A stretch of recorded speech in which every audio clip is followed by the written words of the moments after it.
A'udzubillahi minasyaitonirrajim. Bismillahirrahmanirrahim. Assalamualaikum warahmatullahi wabarakatuh. Bismillahirrahmanirrahim. Alhamdulillahirabbil alamin.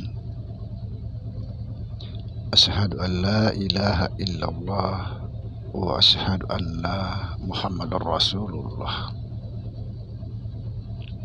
Allahumma la ilaha illa antal awalu wal akhiru wa antal batinu wassahiru. Saudara-saudara yang saya cintai dimanapun berada, semoga senantiasa dalam bimbingan Allah Subhanahu wa Ta'ala, diberikan rahmat kesehatan jasmani dan rohani, rahmat ilmu, yaitu ilmu-ilmu yang bermanfaat dunia dan akhirat, rahmat rezeki, serta rahmat panjang umur. Amin, amin ya rabbal alamin.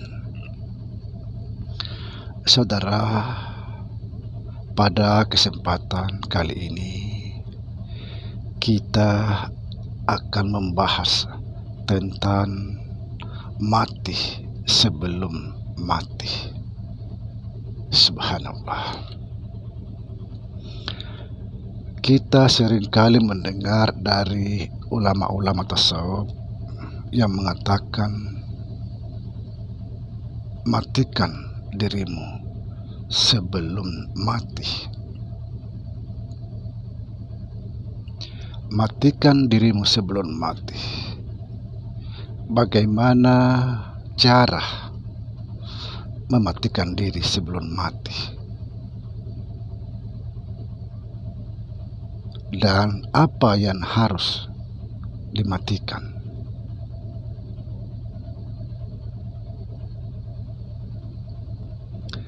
Saudara,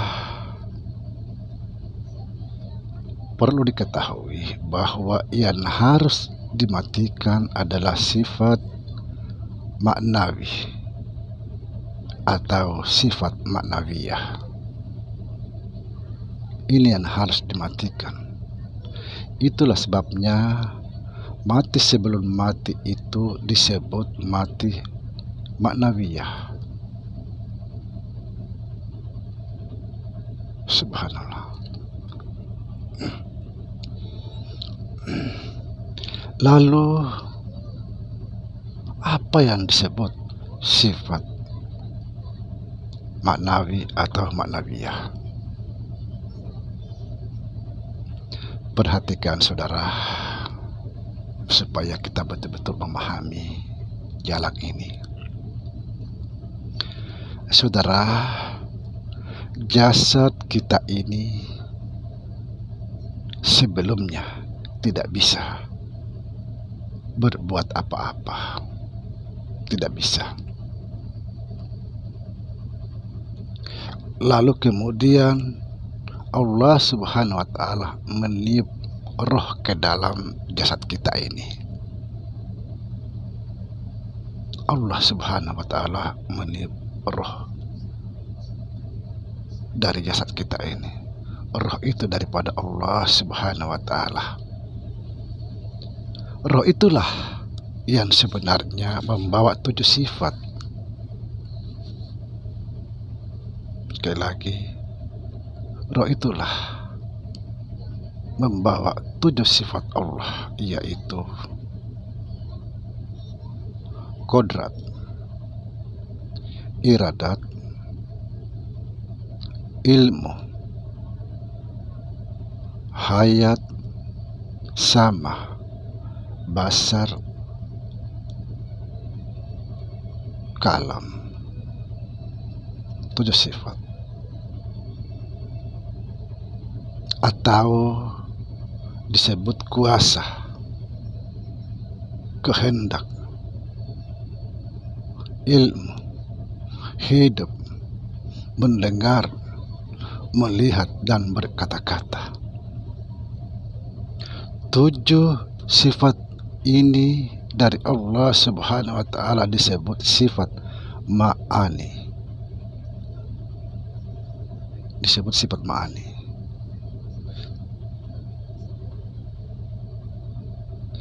Tetapi pada kita disebut sifat maknawi atau maknawiyah. Saya perjelas sekali lagi. 7 sifat ini dari Allah Subhanahu wa Ta'ala disebut sifat ma'ani. Tetapi 7 sifat ini pada kita disebut sifat maknawiyah. Inilah yang harus kita matikan, sifat maknawiyah.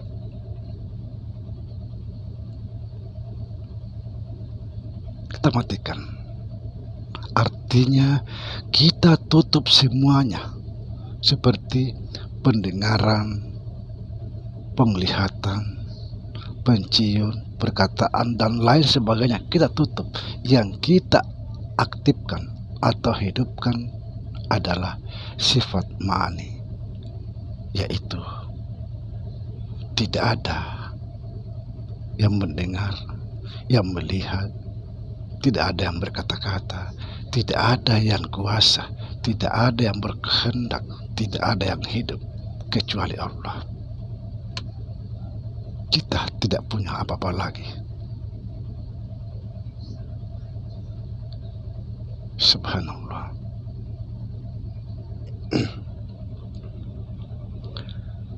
Kita matikan sifat maknawiyah yang ada pada diri kita. Artinya apa? Kenapa kita suruh matikan itu? Artinya jangan lagi merasa mendengar, melihat, berkata-kata, dan lain sebagainya. Jangan mengambil haknya Allah yang tadi itu disebut sifat ma'ani. Itu adalah hak Allah.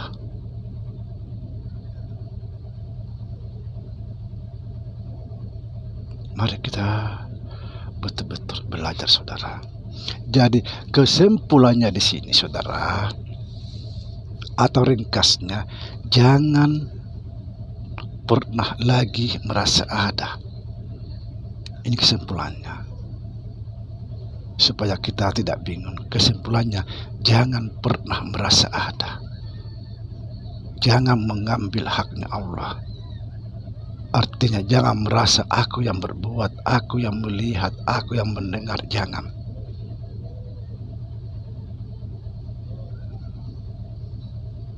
Kenapa? Karena kita tadi sudah menutup atau mematikan sifat maknawiyah, menutup semua pendengaran kita, penglihatan kita, pencium kita, perkata-kataan kita, dan lain sebagainya. Kemudian mengaktifkan atau menghidupkan semua pendengaran Allah. Jadi tidak ada lagi kita, karena kita sudah mati atau ditutup. Yang aktif hanyalah semua milik Allah Subhanahu wa Ta'ala. Sekali lagi ringkasnya, jangan pernah merasa ada. Kalau kita sudah tidak lagi merasa ada, maka otomatis tidak lagi kita merasa berbuat, tidak lagi kita merasa mendengar. Apa yang mendengar? Karena kita sudah tidak ada.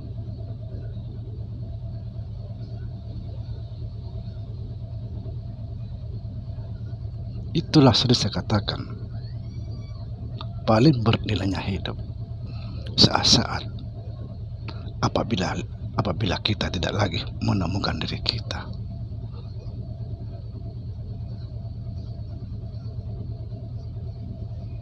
Sebaliknya, apabila kita masih menemukan diri kita, kita tidak akan bisa mencapai Allah. Artinya apa?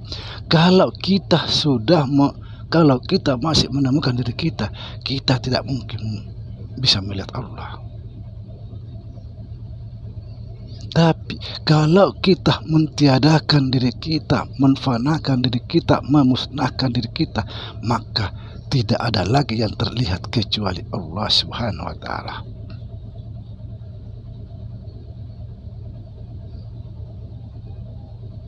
Jangan lagi pernah merasa ada, saudara. Sebab kesombongan terbesar apabila kita selalu merasa ada. Demikian, saudara. Assalamualaikum warahmatullahi wabarakatuh.